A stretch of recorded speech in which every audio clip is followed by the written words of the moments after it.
بعد از عودت قوای شوروی خو یک تعداد از سیاست بازا هست، نور ما میفهم. خیر اجازه بدهشان خو عادتشان شده مترکمی که هر گپ را تاریک و سیاه و چی جلوه بده که چطور خواهد شده.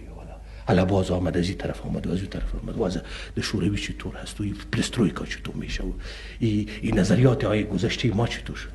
برادر از خود وطن داریم یا نداریم؟ خدا کنه کل جهان آتش در بگیره. ما مسئولیت حفظ آبادی و آزادی و هویت ملی کشور خود را داریم، از کس دیگر از خود داریم و این رو به افتخار تعالی کمایی کردیم.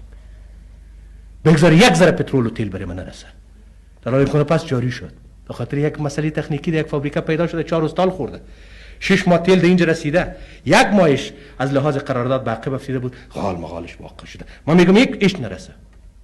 او افغانی که از او طرف می از پاکستان در سر خر سلار میاره در اینجا و در سنگرها و در مابین کوهات تو پراگنده میکنه و علیه تو میجنگه. تو پای پیاده در مقابل از اینا نمیتونی جنگیده که باز هر روز موتر زیر پای ما تو باشه بجنگیم؟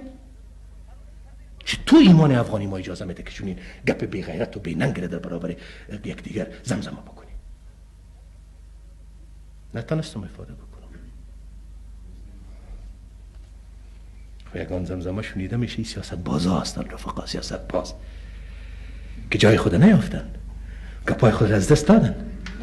آلگه چطور کنن که هر مسئله را که ولو موفقیت و پیروزی باشه او را سر ما پیروزی نداشته باشن که صبح برادر افتخارات ما شریک است، برای وطن ما میرسه، برای خودت میرسه، برای همه کس میرسه. چرا تاریکی ها را زمزمه میکنی؟ چرا روشانی ها و امیدها و این قربانی ها؟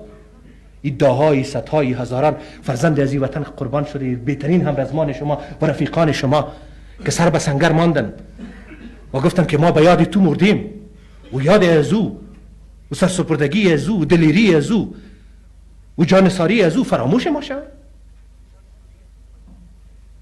برای که من یک جمله در کتاب خوانده بودم، او جمله ما تحقق نیافت. ولی یه آدم این ترکایی یک گپ زد، اینی مردم را من میگفتم که اگر 100,000 اتحاد جماهیر شوروی قطعاتش هست ای که برای محمد